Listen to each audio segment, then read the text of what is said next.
Cary, Round Lake Area News. I'm here with Ben from Mad Bomber. Mad Bomber Pyrotechnics. Mad Bomber Pyrotechnics? Pyrotechnics. Okay. Tell us a little bit about what you're going to do tonight. Well, we got a whole show set up here for the Round Lake Beach Fireworks Show on the 4th of July. And we're going to light off and give you guys a good show. That sounds good. You're going to show me around? Oh, yeah. Okay, here we go. So this is our main shooting line right here. This consists of 6, 4, and 5-inch cannons or mortar tubes, whatever terminology you like to use. Right now they're preloaded, so we're not going to get too close to them just for safety's sake. Okay. I can show you really quick. They're all preloaded with the mortars. I get a lot of questions all the time. People ask me, what does a firework actually look like? Because they always picture these, really red and white painted striped rockets. And that's just more of a cartoon. The actual firework itself is a mortar shell. It looks like this, and how they're basically designed. And these are consumer grade, so they're not pretty. They don't have a lot of pretty paper on them. They're just cardboard. But kind of the ice cream cone look down here is lift charge. Works just like a cannonball. Once this is this fuse right here is lit, this moves really fast. Once it gets past this main fuse, goes all the way down to lift charge, blows it off. There's 2 timing fuses on the bottom that stick out. It lights those at the same time. That way you got a little bit of redundancy there in case one fails. Shoots it up in the air while the timing fuse is going. Once it gets to the center of the ball, the ignition charge goes off, and it ignites what we like to call stars on the outside. And that's what you see when a firework goes off. There's a lot more technicality to some of the other ones you guys see that do all sorts of stuff. You don't have to worry about getting into that though. Are they individually lit, or does one go off and then the other one go off? Well, for this show, normally we do electronic shows. This one is a little mixture of both. But this is a handlet show.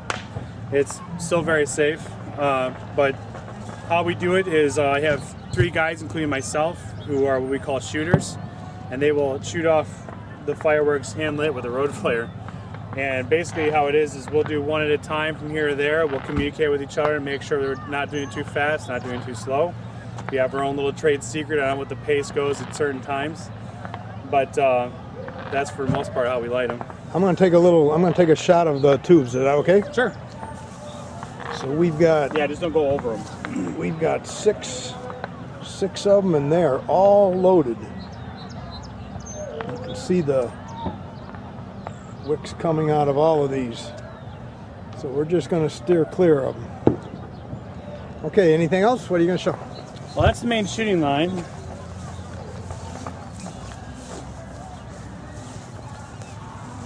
Over here is our secondary shooting line. It only consists of 3-inch shells. We have another shooter that these will be reloaded too. We have guys we call loaders, and their job is to go from the handler station to the main shooting line and reload those cans. Those cans are specially designed to be reloaded so they can take a heat and pressure at the same time. These ones aren't. They're one shot, one fires. Careful of this electrical cord right here. So these are set off electrically? Yes, these are a certain kind of effect I'm not going to tell you because it's a surprise. There's that little wire. These right here are just 3-inch mortars. They work just like the ones we talked about. They're smaller, but don't let that fool you. They still have quite a kick to them, and they still have a lot of cool effects to them as well. And they all have different stuff. Not one are the same. And these are individually lit? These are individually lit as well. He's still going through and bending these over to make sure that they're all in one direction.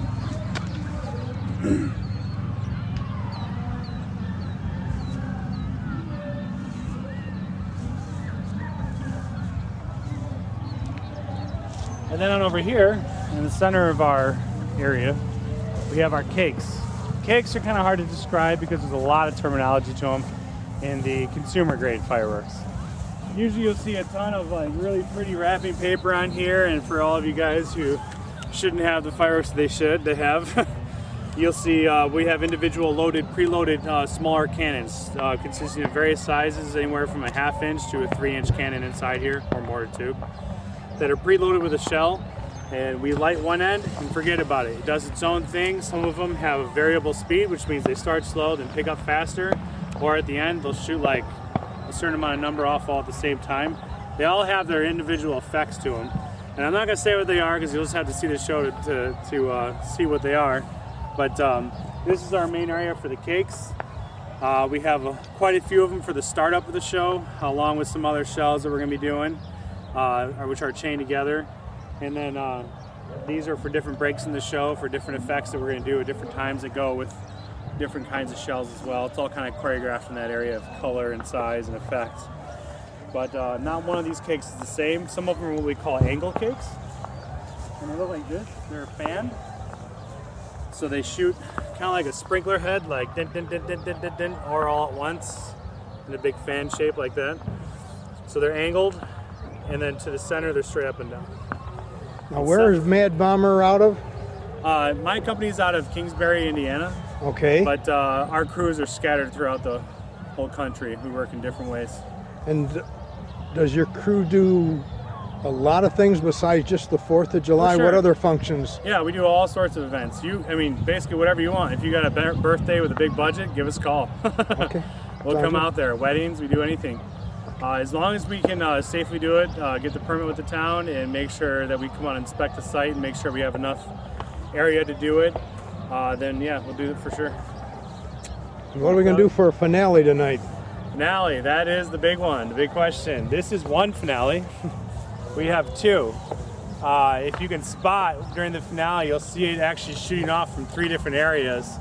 We're going to start off with the cake over there just to kind of start slow. But then we got this guy over here, which you can get closer to. It's designed a little differently. Now you've been doing the Round Lake one for what, 16 years? 16 years. Did they always have a double finale? Nope.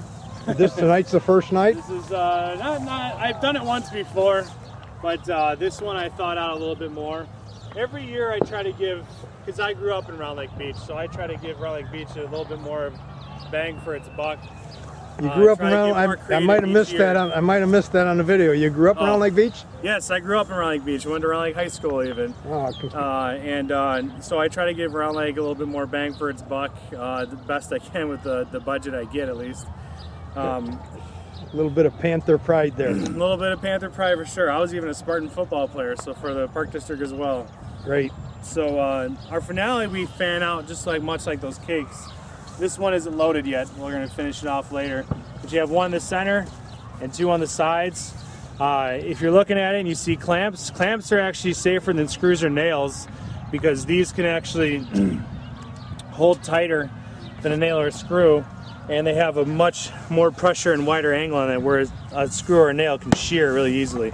So these are actually stronger for what they're going to be doing and easier to take apart and put back together as well. Now are those loaded down there? These are loaded. We put tinfoil over the top so it doesn't get shot off prematurely. There's going to be a ton of embers all over the place out here, which makes our cleanup oh so fun. But inside we have loaded cannons. You can see, well, I'm sorry, this end isn't loaded because this is going to be pulled back and loaded with that end. But over here, you can see there's a ton of fuses all covered in there, and it's kind of like the cakes. We've all tied them together, which takes a little bit of skill. And once you hit one end, it goes off on its own. We walk away, let it do its thing. And the way we load them is it's going to be kind of spraying all over the place. And so is that side down there, which is a little bit bigger than this one. I'm going to swing over that way and zoom in. Yep. And show. This is the first year you've had a double finale? Well, it's not the first year, but it's going to be something we're trying to do more every time. It's going to be the first time in a long time. But it gets tricky without having too much electric for this. An all-electric show is much more expensive. You know, talk to your park district about either upping the budget or donating to it. I'm sure they would love that as well. And I just want to show everybody how far away you are from the audience. Oh yeah, we're far enough. You've got the pond in between, there's the cultural center, and there's the activities going on. Interesting enough, we get a lot of rumors all the time about sideways shots and, you know, people getting hurt and whatnot. We actually plot these out way in advance. I was out here doing a site inspection 3 months ago. Even though I've been here 16 years in a row and I know it's the same spot, I come out and look anyway because I don't know. Sometimes I miss. Like one time when they built that park over there, I didn't know, and I came out. I was like, oh, now there's a park there. I'll come out and measure with satellite imagery and out with my little wheel ruler and everything else, and make sure that we still have plenty of room from here to the next structure and the crowd even, that I could take these, aim them directly at the crowd, and they still won't reach it. Basically because they'll actually go down into the lake because the trajectory or the velocity of those won't reach that far, or they're just not built to go that far. That's actually a lot farther than you might think. They go higher than you think too, but they're still, that crowd will never get reached by any of our fireworks. Well, I know you want to get your final setup. Why don't you tell everybody how they can get in touch with you? You can call, you can look up on our website at madbomber.com. That's madbomber.com. Mad Bomber, I think it's actually, I'm sorry, madbomberproductions.com. Okay, it'll be one or the other. Yes. I don't have the number memorized, but I have a guy who's in charge of all the salesmanship, if you were. I just run crews and. But all the information's on the website. Yes, information's on the website. All the contact.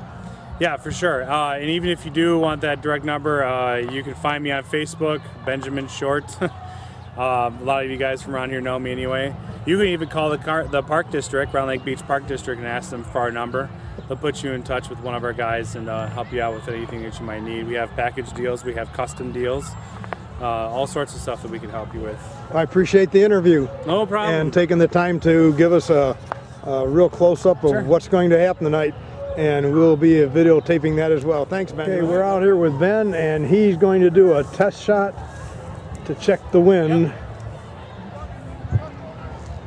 In a minute. He's going to light just one of them, and I'm sure everybody watching is going to think that it's time for everything to start.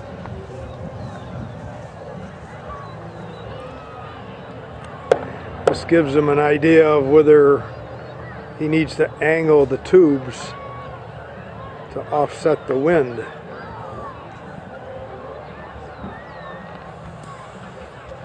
There it goes.